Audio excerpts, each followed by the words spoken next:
Hello and welcome back to Happy Porch Radio, Season 5. This season we're focusing on digital solutions in the circular economy. Today, Barry and I are joined by Stephen Clarke. Stephen is the head of communications for TerraCycle and Loop Europe. TerraCycle is a global leader in the collection and repurposing of otherwise non-recyclable waste, and they've recently launched a new e-commerce platform called Loop that will enable customers to shop for some of their favourite brands in durable, reusable packaging. And it seems to me like Loop is spreading very quickly. Last year they launched in the US and this year they launched in the UK. This was one of those conversations, Barry, that I could have just kept talking for about an hour, I think, and still not necessarily covered everything that I wanted to learn from Stephen. Yeah, I agree. There's so much going on. I mean, setting aside even the TerraCycle, the recycling part of that business, and just talking about Loop is an amazing, complex and very interesting conversation. As you said, they're attempting to do change at scale, geographically across multiple countries where they're looking to roll out, but then also working with big retail, like the big supermarkets in the UK, it's Tesco. Yeah. So I think that is really interesting for me. Yeah, and I think something that I really appreciate about our conversation with Stephen, which we've noticed in other episodes in Season 5, is that idea of, we noticed that there's an issue here. This isn't necessarily our core business trajectory that we thought it would be at the beginning, and we don't see ourselves as online retailers, but there's a hole here and we want to fill it, so we're going to do everything we can to get that ball rolling. And Stephen even mentions, maybe in the future, TerraCycle will actually step back and other brands will kind of fill more of the e-commerce role that they are now fulfilling. But for now, this was what needed to be done, so we did it. And I think that's a really kind of exciting way to go about business. Yeah, I 100% agree. And while not taking away from the fact that TerraCycle and Loop is a business, we're looking to build a large-scale business and are a large-scale business, they are also very much driven by the goal. And as you said, they started off with recycling, or they do recycling. And then as they've realized, or as they've had an opportunity to move to, well, let's also look to reduce waste, hence recycling, the reuse and Loop. And I think Stephen described that really well. Yeah, it was a really interesting conversation. I hope everyone enjoys it as much as I did. And so without any further ado, let's meet Stephen.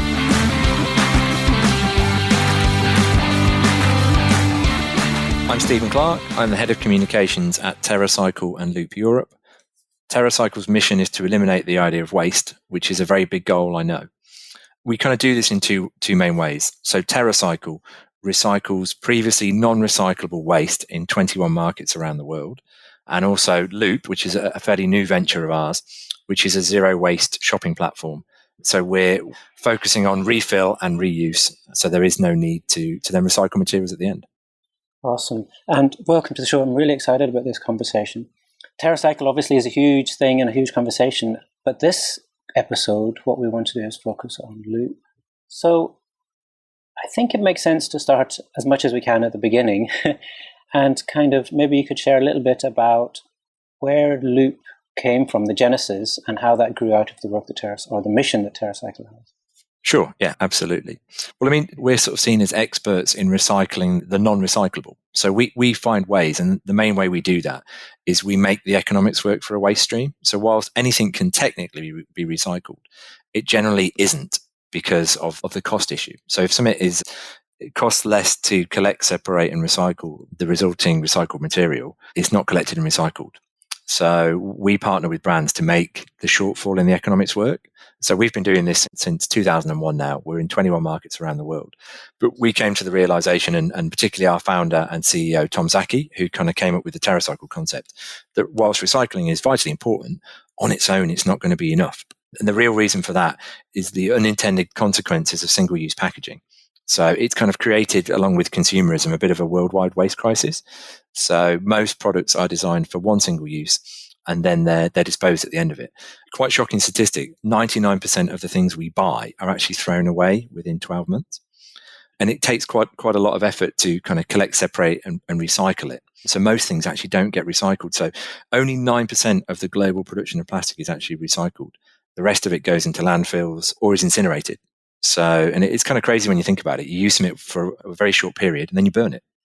Think about all the resources that it took to make it. Oil that you then refine into plastic, you produce it into something, consumer uses it very quickly, and then you either bury it or we burn it. So while recycling is very important, like I said, it's not going to solve the major problem that we have. And that major problem is due to the throwaway culture. So put simply, we kind of realized that, and particularly Tom Zaki, our CEO, we have to change the way we consume. And so that's where the loop concept came from. I mean, we already work with some of the majority of the biggest FMCG, or fast-moving consumer goods conglomerates around the world. We're working with the likes of P&G, with Unilever, with Mondelez, with Nestle. We're working with all these brands already on the recycling side. And so that gave us the opportunity to pitch the idea of refill and reuse and a zero waste concept. And so that's how we've managed to get the buy-in of some really big, important brands who sell at mass scale onto the platform that we've now launched in the UK this year in July, and in France and the US in May 2019. So shall I explain a little bit about how Loop works? Yeah, I think that makes sense. I'd like to go back a little bit as well and talk about some of the numbers and things and the problem you've described there. But I think it does make sense to be really clear about exactly what Loop is and what it does. Okay. Well, what we've set up to begin with is a pilot phase. And this is what we launched in the UK in July 2020, and it launched in France and in the US in 2019, where we, in essence, have set up ourselves as a retailer. Now, we're a waste management company. So in the long term, we've got no illusions to be a retailer. But if you can imagine, when you're trying to move retailers and brands from a single-use supply chain to a reusable, refillable supply chain, you kind of want to make sure you've got it right before you take it to a mass scale. So to get the learnings, and consumers, if you think about it, are very different in the UK to how they are in France and how they are in the US. So they're kind of unique in each market. We kind of need the learning. So we've set up our own e-commerce platform to begin with. So in the UK, we've now launched loopstore.co.uk. If you go onto that platform, you'll see there's about 170 different lines of products that are available in, rather than single-use disposable plastic, they come in eminently reusable, refillable containers that are durable and can be used many, many times again. So you'll get things in glass, you'll get things in aluminium, you'll get things in steel and a host of other more durable materials. The consumer orders the products that they want, but you pay a deposit on each one. And this is the important thing. So it shifts the ownership of the product from the consumer. So when you buy a single-use product, you own that packet. You probably don't want it.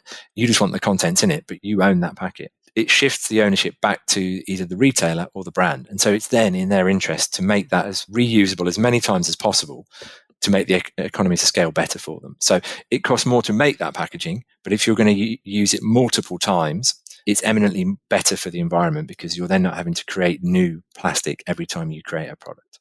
So on the UK platform, and I'll talk mainly about the UK one because it's the most recent one we've launched and it's one of the ones I work on, you can order a whole host of things, branded products like Heinz ketchup, like Coca-Cola, like Danone yogurt, like Ecova washing up liquid, like Molten Brown hand soap, Ren Clean skincare moisturizers, and also some sort of smaller, newer brands like Jackpot peanut butter, like Noise, which is a new launch for the UK market. It's a French organic toothpaste gel. And then there's a whole host of other products that are either live or are coming soon. I can't mention some of the branded names yet, but there's also our own private label range. So there's more products for people to be able to order so they can kind of pretty much mimic their normal, usual weekly shop. We've got a whole host of things like cleaning products, like pasta, rice, like herbs and spices, like oils. And then over time, as more branded lines come onto the platform, some of those private label ones will go. So your delivery comes in what we call the reusable loop tote. This is a padded sort of delivery bag, as it were, that all your products are stored safely in so they can be delivered without breaking. The bag folds up, so it takes up less space in the home. And then rather than use things like bubble wrap, we've kind of created new ways to keep things from breaking within there that are reused. And so once the bag comes back, once you finish with your products, as well as the products, we will clean the bag and the products. And if there is anything there is a small amount of single-use plastic. So if you can imagine the consumer wants their product to arrive safely, that no one's tampered with it. So there is a tamper seal. Some of the products, like the biscuit containers, which are steel, will have a small layer of plastic at the top, just so no one else has kind of interfered with it. You pop your tamper seal and you pop any bits of plastic like that back into the tote when you send your products back, and TerraCycle, which is our other business, will recycle those as part of the platform. Like I said, you pay a deposit. So imagine this month I've ordered, let's say I've ordered shampoo, I've ordered toothpaste, I've ordered some ketchup, I've ordered a well-known fizzy drink. And then at the end of that period, I'm going to send it all back. And I've decided I want to keep 3 out of the 4 products, but the 4th one I'm not going to reorder. In that case, TerraCycle and Loop hold on to your deposit for the 3 things you've now reordered because you've got another version. On the one that you've now sent back and not reordered, you get your deposit returned to you because you're no longer using it.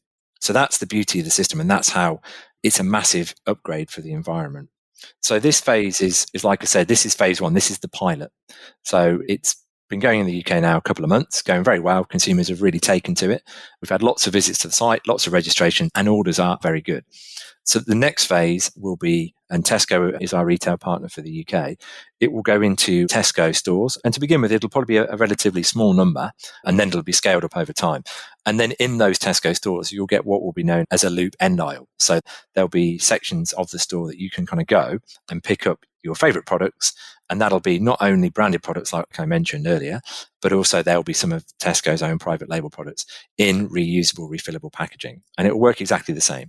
You'll go and pick up your Loop items from the Tesco store, and you'll go and pick up your non-Loop items, whichever ones you want. You go and pay for it, you pay a deposit on the Loop ones, and then once you finish with it, you'll either be able to drop them back to the Tesco store, or you'll be able to drop them back to a number of other locations at the same time. It will also, over time, then be embedded into the Tesco e-commerce platform. So then when you're ordering your products from Tesco, you'll be able to order Loop products and non-Loop products. And so it will then come with the Tesco courier service. And then also you'll be able to, in theory, and we haven't quite got to this point down the line yet, when the driver is dropping off your delivery, he'll be able to take away your empties at the same time.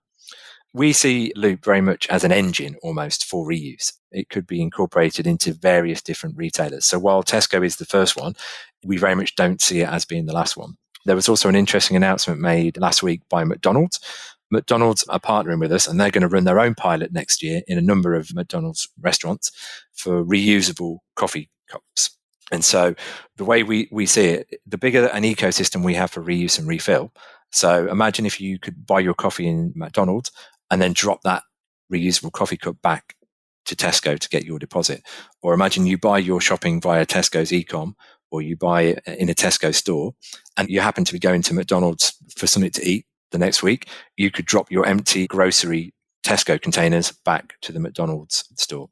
And this is where we're going to be using things like smart bins. So in the different locations that are going to be participating with us, you'll be able to drop your products back. So the products will have kind of a barcode on them, so we know who it's coming back from and then who should get the deposit back. Wow, that's going to be like a whole network of a whole system of depositing and buying products all within the Loop. That's really cool.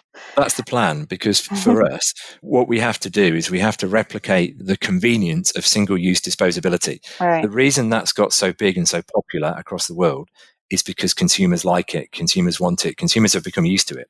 For reuse and refill to be successful over time, we need to make it as accessible for the consumer as possible. And that's why we want multiple different routes, channels, and retailers that are all part of it. So it's very easy for the consumer just to drop it back to a variety of different places. Yeah, that makes sense. So there's a lot there that I want to dive into that you've already mentioned. But I'd like to start, I think, with said right at the beginning in terms of this idea of reuse versus recycling. Mm-hmm. You mentioned that TerraCycle is known for recycling products that seem unrecyclable, and that now with Loop, it's based on the understanding that recycling alone isn't going to solve the plastic pollution problem that we have. Mm-hmm. So you mentioned that products are made from kind of more durable materials, and there's probably an increased amount of material there that's being used. So how many times exactly does a product have to be reused in order to justify that kind of sturdier product? Sure. For a brand and a product to join Loop, we do testing on it. We give them guidelines on what they should be doing, and it has to be accepted by us to come onto the platform. It has to be able to be reused a minimum of 10 times, but we're hoping anywhere up to 100, depending on the material. And so we've done our own life cycle analysis of the system. A reusable bottle in the Loop model has the same impact as a product sold in a traditional disposable packaging at a physical retail location at 2 cycles. And at 5 cycles, so you use the same container 5 times, Loop saves 50% of the environmental impacts. which is basically measured on carbon. Yeah. And obviously, the more times you reuse that, the higher the impact and the benefit for the environment gets. So what are some of the examples of the things that are harder to reuse? You mentioned some of the materials already, like aluminium and glass bottles for things, which presumably glass, this is a guess, but presumably glass is quite easy to clean and reuse several times. So Exactly. yeah, what are the examples of the kind of things that are being used maybe 10 times, but some of the things that are also being used like 800 times? I mean, there are some heavy duty plastic. So plastics is often vilified as the villain. Plastics is a very useful material. It's just the way we as a society have kind of come to use it. Quite a lot of the products that are live via Loop at the moment in the packaging is actually in traditional glass. And glass is a fantastic material. You can recycle glass, infinitely. You can keep going and going and going. The reason we as a society have stopped using glass so much is because of the weight. You can transport more things in plastic than the glass equivalent, and glass is also heavier. So it costs more to transport glass often than it does to transport plastic. But yeah, lots of the companies at the moment are using glass, are using aluminium, are using steel. And what we encourage the brands to do is kind of look at the function of the product, not just what is it going to be housed in. Can you embed additional functionality into it? So it's not available here in the UK at the moment, but Häagen-Dazs created a pack that's available in the US that keeps your ice cream cold in transit, and it keeps your ice cream cold for longer out of the freezer, which is quite a cool concept. The packaging also looks really funky as well. So if you just Google Häagen-Dazs Loop, you'll see it. And lots of people have posted stuff on social media about how cool this product looks. So that is an example of the kind of thing that we love when the brands go ahead and do. But yeah, I mean, I think it really depends. The more times a material can be reused or a container can be reused, the better it is for the environment. And importantly, at the end of the life cycle, because eventually, and it's up to the brands at what point the containers come out of circulation. If they get a little bit scratched or maybe a little bit bashed up over time, it's up to the brand when they're taken out of circulation. At that point, all the materials are very easy to recycle, and that material that's reclaimed can be used in the next development of the containers that the brand would use. Yeah, that's an interesting point you make about plastic, that it is usually seen as kind of this villain material, given that it is made from oil. I think that's probably one of the reasons that it's seen as kind of a worst case scenario. But obviously, sometimes the most sustainable way to package a product is just in the most durable packaging, because then it can be used multiple times, as you mentioned. In terms of the redesigning of packaging, you mentioned that the companies themselves are redesigning. So is it the companies that are doing the redesigning? Are they working with Loop to do that? How does that play into the process? The companies do the redesigning themselves. We have directed some brands on companies we know in the sector. Most big brands, and these are, the majority of the brands that we're talking about here, have the capability in-house. So they're given guidelines by us on what they need to do to be accepted onto the platform, and then they present the packaging back to us for approval. And then we obviously do testing on it to work out if it meets all the requirements before it's accepted. Yeah. And then the cleaning process, which is done by Loop, presumably that in itself is in some way energy intensive, is it? It depends on what the contents were of the packaging and what the packaging is made of. So we partner with a company called Ecolab, who are kind of the gold seal of the cleaning industry. And so that facility is embedded into our warehouse facility in the UK, for example. So what happens once all of the packaging comes back, we need a minimum volume before we'll clean anything. We're not going to clean each individual one, just so it's kind of more efficient. And it's a full clean room facility. So between each cleaning process, the vents are cleaned out, the pipes are cleaned. It depends on water and chemistry, depending on what package and what the contents have been. The most important aspect of the cleaning facility, though, is the drying, because if you leave any residual moisture, then you can have things like mold. So it's a really stringent process. And if you can imagine, we're also working with some of the biggest brands in the world who validate everything. They want to come and inspect everything. They will make sure before anything can be cleaned via this new system that they're 100% happy the kind of the way it works. Yeah, that makes sense. I mean, especially in terms of, this is food packaging, so it really does have to be hygiene perfect. Yeah. And is there a kind of balance there to be played in terms of, it seems to me that that's kind of the friction point of why single-use plastics has been used so much in food produce, because that is extremely hygienic if you're just not using the same brand new plastic that's being put around any new product. Yeah. So then the balance is, how do we make this more sustainable and less wasteful whilst maintaining the hygiene and that duty of care towards our actual customers? Mm-hmm. Well, I mean, if you think about it, the process we go through to clean all the containers, it's not like using your dishwasher at home. It's a full clean room laboratory system. It's the A standard of hygienic cleaning. There isn't a better system out there than this at the moment. When you look at the comparison between single-use disposable and reuse, the cleaning is one area people will focus on. It's what is the impact of the cleaning? What is the impact of the transport to deliver products or to get the products back? That is a very small impact. The biggest impact on the environment is creating new packaging each time, or then melting down that packaging and creating more packaging from it. It's much better for the environment to clean and to refill and reuse multiple times again and again and again than it is every time to create a brand new pack. Yeah, great. And in that high-tech cleaning environment, it's guaranteed to be spotless every time, top of the range. It is, yeah, if you can imagine. And during the COVID pandemic, there's been a whole debate, and many coffee shops, for example, stopped people bringing in their own reusable cup. Yeah. It's not like there's the room for human error in a coffee shop. You know, like you take your coffee cup in there, you hand it over to the barista. He then does multiple things with it, touches it at multiple points. He doesn't know whether your cup is clean in the first place. He certainly doesn't wash your kind of cup out. It comes back to you. So there's multiple ways that could be an unsafe experience. Whereas on this, it's used by the consumer. It comes back. There's some dwell time before it's cleaned. It's then cleaned in a full laboratory clean room system with multiple checks, all the processes on the way through. So there isn't the room for error like there is with a coffee shop, for example. So it's a very, very different system. When you go to the dentist, for example, how many times do you think that the tools that the dentist uses in your mouth have been used? Yeah, I've never really thought about it, but I guess they go in everyone's mouth. But you never question it. Yeah. These are heavy-duty pieces of equipment. They're industrially cleaned, and then they're reused multiple times again and again and again. It's not like they use it once and they throw it away. They're cleaned and they're reused. And it's exactly the same to this. So we're kind of used to reuse without even thinking about it in a lot of occasions. And that's the thing. It's all about the process that you use to clean and sanitize. Yeah.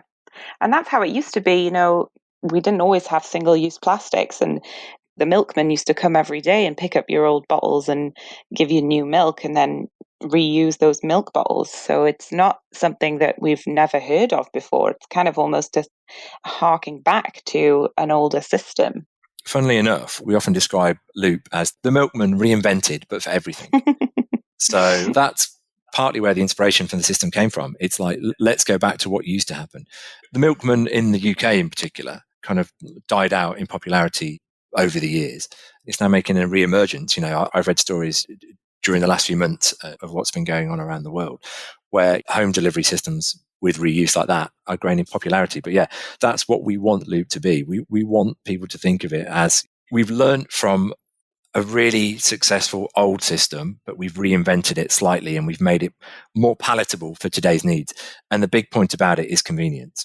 One of the things you said earlier, Stephen, stood out for me was when you were describing the ownership part. So the container or the plastic or whatever it's made from, in a single-use scenario, the consumer buys that and then it becomes theirs and it becomes their problem.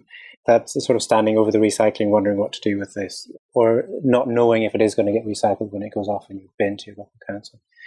And so the brand or the retailer owning that, as you said, aligns their commercial imperative with the environmental benefits, as in it's now in their interests and almost requirement to make sure that that thing is used as much as possible in order to be viable, which is, I guess, one of the key tenets of the circular economy. But do you find, and it's really interesting that you also said that starting from TerraCycle's existing connections and network and reputation, you were able to go and have these conversations with brands and retailers. But have you found that there's a real appetite within those companies, those businesses for this? Or is it a case of kind of really pushing uphill?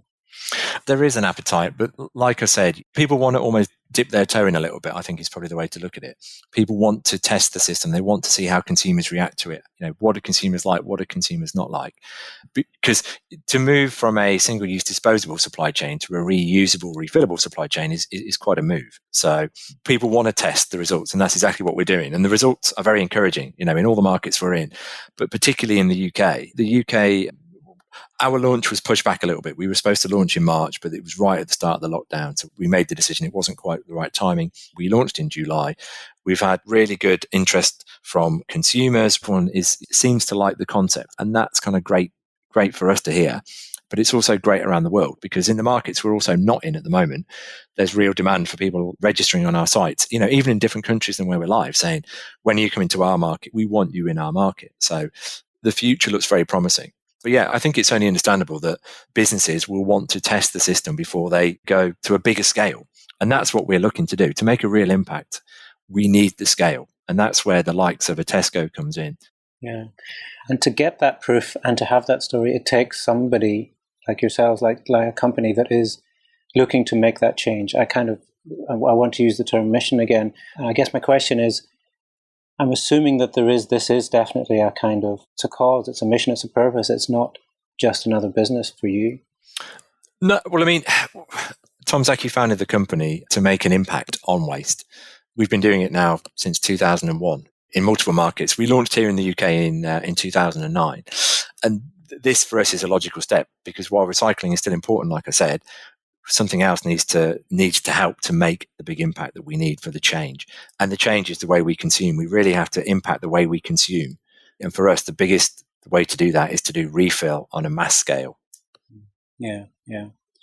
So let's talk a little bit about that future stage. We've talked about the existing things and the challenges and what's happening right now, but you've described the stage of having refill smart bins in stores and integrating with their own e-commerce systems and so on.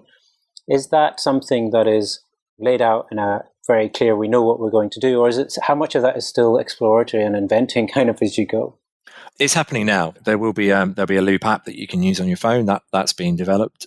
The first smart bins will be available in Carrefour stores in France. That'll be a bit later this year. But yeah, I mean, we're working currently with Tesco about what their in-store interpretation of Loop will be next year. So we know there'll be smart bins at a number of different locations, including either inside the stores or sometimes they might be outside the stores. But yeah, that's all kind of being worked on now between our team and the TerraCycle team and the Carrefour team, the Kroger and Walgreens teams in the US. And then even before we've launched the systems, work is going on in the other markets. So I mentioned Canada with Loblaws, Woolworths for Australia, and Aeon in Japan. So yeah, lots of work goes on in the background. We don't just launch on day one and it all happens then. It's been happening for quite some time. And what's the, beyond that, what's the vision? Is the vision to get to the point where, you've mentioned already, like kind of this mass scale change, but does that mean kind of getting to the point where Loop isn't needed because this is just the way things are done? I think you'll still need within this system, you'll need somebody who professionally cleans the system, the containers. And that's what Loop is. So I said to you, for now, we've set ourselves up in the short term as a retailer to help us get to the scale stage within the likes of Tesco. Then at that point, we would move back to being a waste management company. Some of the stuff will be recycled, like I mentioned, the tamper seals. It's a small amount. The bigger job is then on the cleaning side. And that's what we see the future of waste management being in terms of, cleaning rather than so much on the recycling. If we can get enough people using the refillable containers, then the future becomes cleaning rather than recycling. Mm-hmm, mm-hmm. This is something I think companies like Loop and TerraCycle are leading the way, like it's kind of creating a vision. And I think that's something that's been a real theme through this season of the podcast with us. So you're starting off with that, we do waste and we're trying to reduce waste, and then that leads to we needing to do reuse. But in order to do that, you kind of then have to go, well, now we need to do retail and we need to have these multiple areas of, advising people about brands on how to design products and reusable containers, dealing with the logistics and returns and bins and everything. There's so many moving pieces there that I wonder, do you see that as a kind of, this is just the processes we need to go through, or is it more kind of, this is why we're doing it? There's a kind of the journey versus the destination, if that makes sense. I think it's both. I mean, everybody has a part to play. Consumers have a part to play in kind of what they buy and what they support. And the more people that do that, the more brands will need to incorporate, because the brands that don't incorporate and the retailers that don't give the options that the consumers want are the ones that are going to be left behind. For us, everything that we believe in. So on the TerraCycle side, we recycle things. Nothing gets landfill, nothing gets incinerated. And there is always a way to recycle some things. It's just about making the economics work. On the loop side of things and refill, for us, it's a logical evolution. So recycling still needs to happen. We're not saying let's all stop recycling. We still need to recycle, and we need to recycle more. That's an important thing. But the more reuse and refill and durability is happening, the less single-use disposable is going to be going on in the background. And that will make things so much easier and so much better on a grander scale. But I think everybody needs to look at, I think we're at that critical point where everybody needs to think about what they're doing, whether it's an individual or a business or a retailer. Now is the time for action. Now is the time for action. That was a great rallying cry. You mentioned in terms of working globally and looking ahead, there's other countries that are kind of going to be other brands in other countries that are going to be partnering with Loop, which is very exciting. In terms of kind of expanding really globally, do you think that this model is also workable in developing countries? I think a lot of the ones you mentioned were kind of North America and Europe based, right? And the countries we're focusing on now are mainly countries where we already have a successful business on the recycling side, because that helps us on one element as well. And we already work with multiple brands in those countries. We know the retailers, we have logistics that are operational there, etc., which helps in a big way. I think developing countries are harder. And developing countries are even harder for us on the TerraCycle side of things. In a developing country, there often is no waste management infrastructure. So it's hard. TerraCycle on the recycling side, we don't own the recycling equipment in the countries we operate in. We work out the process. We subcontract to big recycling companies in those markets who do it for us. Recycling equipment is very expensive. And so if the price of oil changes, it can often put recycling businesses out of business. So for us, it's hard.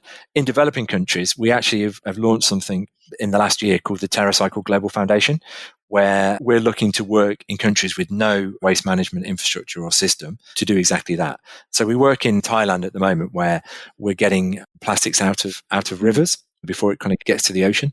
And there's plans for us to launch into India, where we're going to work with local waste pickers. So in India, where there's no traditional recycling system, there's almost like an unofficial system where people will go through the waste, take out things with value. Once those people have done that, there'll be another set of people who will come and be looking for different types of waste. But we're trying to do something on a more organized scale that kind of helps these people with this system. So developing countries is a harder one because, one, you've got different routes to market, you've got different types of retail, and e-commerce isn't as prevalent as well. So for now, they're not markets that Loop is focusing on. But yeah, over time, who knows where it could go. Yeah, there is so much. I often say this, but I think it's more true now than in some of our other episodes. There is so much depth there and so many different things to talk about, and you've both TerraCycle and Loop are involved in. But unfortunately, as we run out of time for this episode, there is one theme or one thing that I wanted to kind of call out, I guess. One of the reasons for doing this podcast is to have these kinds of conversations and to kind of show how those of us who work in the digital web design, software, technology, all of those things, to show how important our role is in all of this. And although we haven't explicitly talked about it there, Stephen, there's all of the things that you're talking about have involved in everything from the e-commerce site to physical devices of the smart bins, to the app, to the way you must be tracking things, to the data analysis, to the design of products and the physical design, including the sort of, I guess, the more marketing and PR and social media side. So I just wanted to call that out, and for me to make that really clear that that's why we're having these conversations within this podcast. And I really appreciate you joining our conversation today and kind of sharing that and allowing us that little insight into many multiple different facets of what TerraCycle and what Loop are doing. Pleasure. Yeah, thanks. So just finally, for those who want to maybe find out more and perhaps work out how either they get involved, either as a consumer or as a brand or as a business, where should they go? For Loop, I would go first to loopstore.co.uk. That's the UK website, or there's loopstore.com, which is for the US one. Ma Boutique Loop is the French one. But if you just go to loopstore.co.uk, you can then click on the other markets we're live in if you were interested in those. So you could click through on the little US flag to go to the US, or you could click on the French flag to go to the French site. On the TerraCycle side, you can go to terracycle.com no matter where you are. And then from there, TerraCycle is TERRA and then cycle.com. You can click through to whichever country you want. If you want to go the quick way to the UK, if you're listening in the UK, for example, you go terracycle.co.uk.